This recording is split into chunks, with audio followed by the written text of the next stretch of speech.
Welcome to the deep dive. It often feels like we're just swimming in information, right? Absolutely. Constant updates, headlines flying past. Exactly. And it's really tough to figure out what actually matters, what connects, and, well, what you really need to know to make sense of it all. So that's what we're doing today. We're cutting through that noise. We've sifted through the big global headlines from the last 12 hours or so. That's Wednesday, July 30th, 2025. And the idea is to distill it down. Right. We've looked at sources like Reuters, The Guardian, Relief Web, Face-to-Face Africa. A pretty diverse mix. Our goal isn't just a summary. It's about pulling out those key insights, connecting those dots, and giving you that shortcut to being genuinely well-informed beyond just the surface-level stuff. And it's more than just facts, isn't it? It's about seeing that bigger picture, how these events, even if they seem totally separate or far away, actually link up. Yeah. Understanding that helps you think critically about what it all actually means for you, for markets, for, well, everything. Okay, let's dive right in. And we're starting with something pretty dramatic, a huge natural event. Yeah. Magnitude 8.8 earthquake off Russia's Far East. Now, 8.8, that's enormous. It really is. Off the charts, Prime Yeah, Minister. but my first thought was, okay, Russia's Far East sounds remote. But the impact, it sent tsunami warnings rippling right across the Pacific. We're talking Hawaii getting warnings, urgent evacuation orders for coastal areas there. Wow. So here's where it gets really interesting. What's the immediate global impact of an event like this, beyond the obvious danger zones? How does it connect so widely? Well, first, that 8.8 number, it's hard to even grasp the energy relief. Think multiple atomic bombs. It's not just local shaking. Right? It displaces a massive amount of ocean water. That's why you get tsunami waves that can travel thousands and thousands of miles. So warnings in Hawaii, totally plausible, unfortunately. So it's a real test of global readiness then? Absolutely. It shows how interconnected everything is physically. An event there forces places like Hawaii, completely different regions, to react instantly.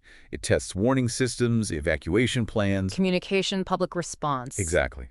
All of it on a huge scale. It stresses global preparedness, supply chains potentially, even just awareness. Okay, so from the earth-shaking, let's shift to human interactions, diplomacy, specifically the U.S.-China trade talks. Oh, yes, the ongoing saga. Well, there's movement. Senior officials met in Stockholm for over 5 hours, which sounds significant. Definitely not a short chat.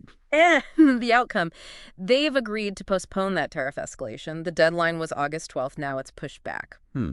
Kicking the can or... Well, the reports suggest this sets the stage for maybe, just maybe, a Trump-Xi summit later in the year.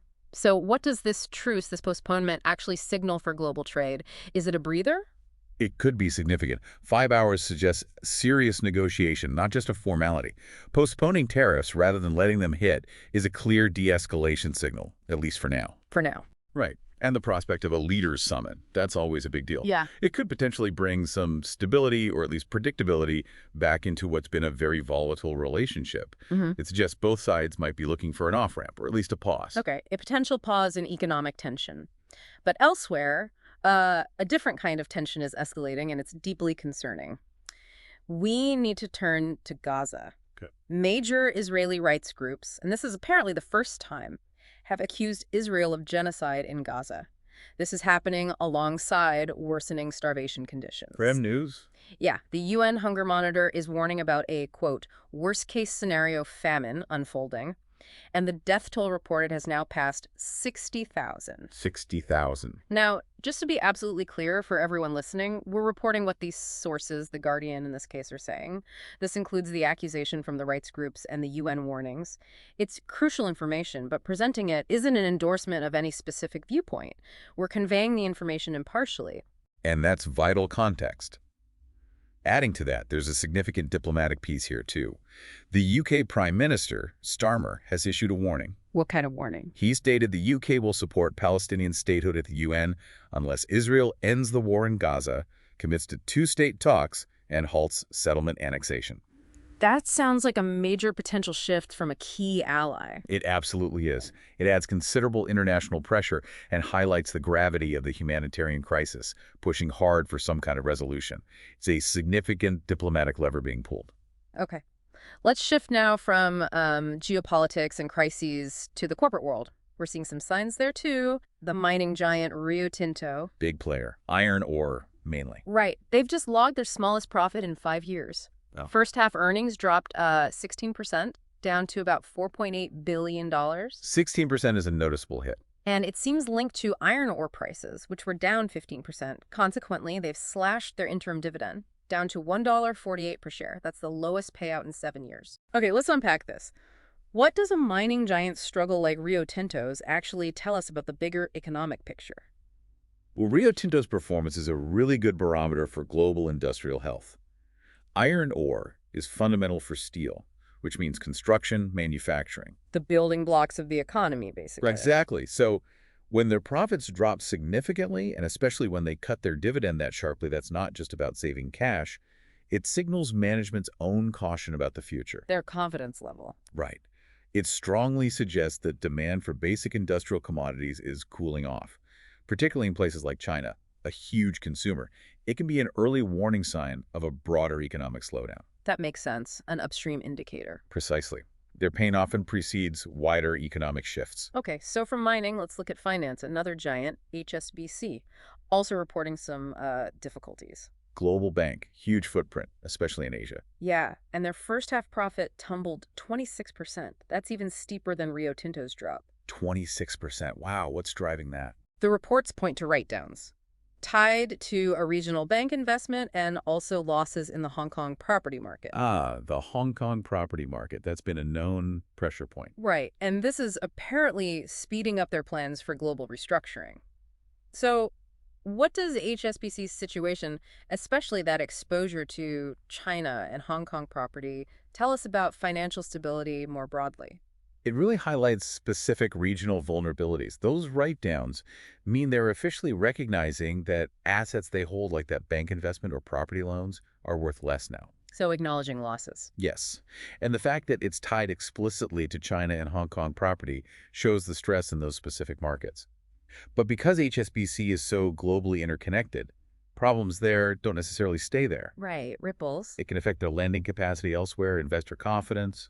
It's a reminder of how fragility in one key region can potentially impact the wider global banking system. Interconnectedness again. Okay, so we've seen big mining, big banking. Let's go micro for a second. Something unexpected. Chocolate.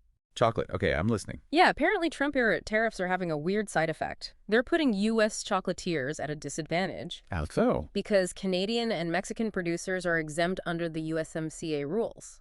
You know, the NAFTA replacement. Ah, okay. The North American trade deal. Right. So while U.S. makers might face tariffs on certain inputs, their North American competitors don't, giving them a price edge. Interesting. What's fascinating here is how specific policies, maybe even unintended details in trade deals, can have such a sweet or maybe not so sweet impact on a whole industry. That's a perfect example of granular trade policy effects. Yeah. USMCA was meant to streamline North American trade, but this detail creates an uneven playing field within that bloc. Yeah. It shows how agreements can create these competitive imbalances, maybe affecting jobs, prices for consumers, all from a seemingly small detail in a massive trade pact. It's not just about the big picture tariffs we always hear about. Affecting your candy bar. Who knew? Exactly. The fine print matters. Okay, zooming back out now to the macroeconomic level, global markets seem pretty tense. Understandably so. Central banks are key here. The U.S. Fed, Canada, Japan, they're all gearing up to announce interest rate decisions. A big week for central banks. And you can see the nervousness. Safe haven currencies like the yen and the Swiss franc, they've climbed, people looking for safety. Risk-off sentiment. And stock markets are just watching, especially corporate earnings reports, trying to get a read. Yeah. So connecting this to the bigger picture, what's really at stake with these upcoming rate decisions? Oh, the stakes are incredibly high. These decisions fundamentally set the cost of borrowing money globally. For everyone, businesses, individuals. Absolutely. They influence currency values, hence the move into safe havens you mentioned. They shape investor decisions, take risks, or play it safe. Yeah. And ultimately, they paint the picture for the broader economic outlook. Will things speed up, slow down? It affects jobs, inflation, mortgages, everything. So huge potential impact from these announcements. Massive. They're trying to balance controlling inflation without triggering a recession. It's a tightrope walk. Okay. Now, let's look specifically at China's economic strategy. Their top leadership, the Politburo, had a meeting. Right. Always closely watched. And they've pledged to stabilize the economy. But their approach is interesting. They want to manage overcapacity in industries and also curb, quote, unfair business practices. Overcapacity has been a long-running issue there. But here's the key tactical point. They're apparently avoiding interest rate cuts. Instead, they're focusing on fiscal tools. Fiscal tools. So government spending, tax policies, subsidies. Seems like it. What does that choice, fiscal over monetary, tell us about their priorities and what it means for the rest of the world? It suggests a more targeted approach. Interest rate cuts are a blunt instrument, affecting the whole economy. Fiscal tools can be aimed much more specifically at certain sectors or problems, like that overcapacity issue or promoting certain industries. So less about broad stimulus, more about structural adjustment. Exactly. They seem focused on managing specific imbalances and maybe reining in what they call disorderly competition. This could change the competitive landscape for international companies operating in or trading with China. It signals a focus on internal stability and control, perhaps over just raw growth numbers. Interesting. More fine-tuning than flooding the engine. That's a good way to put it. Okay, and sadly, we have to conclude our news review today with another critical humanitarian situation. This one's in Nigeria. Okay. Deadly flash floods in Adamawa State. Reports say at least 25 people have been killed. Oh, no. That's terrible. And over 5,500 residents displaced. They've had to open emergency shelters in the city of Yola. Just devastating. Flash floods can be so sudden and destructive. It really underscores the human cost of these extreme weather events. Absolutely.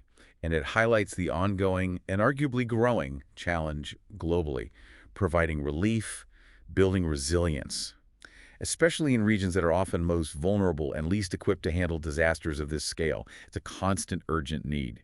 A stark reminder.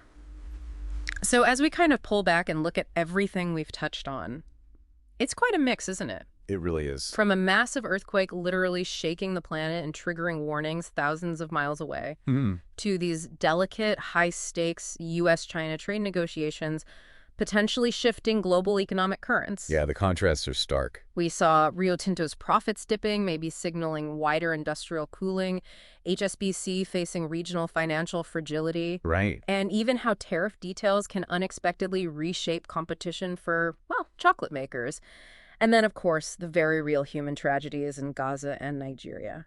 And threading through all of it is that theme of interconnectedness we talked about, whether it's physical, economic, political, or humanitarian. Nothing happens in a vacuum. That seems to be the key takeaway. I think so. And that's really the value of doing this kind of deep dive, isn't it? It's not just listing headlines.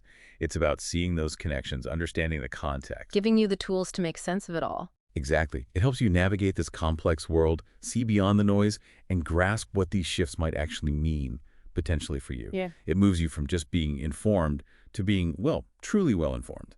So a final thought for you, our listener. We've seen today just how quickly things unfold across the globe, how events ripple outwards, impacting everything from huge corporations down to, yes, chocolate bars, and tragically, leading to urgent humanitarian needs.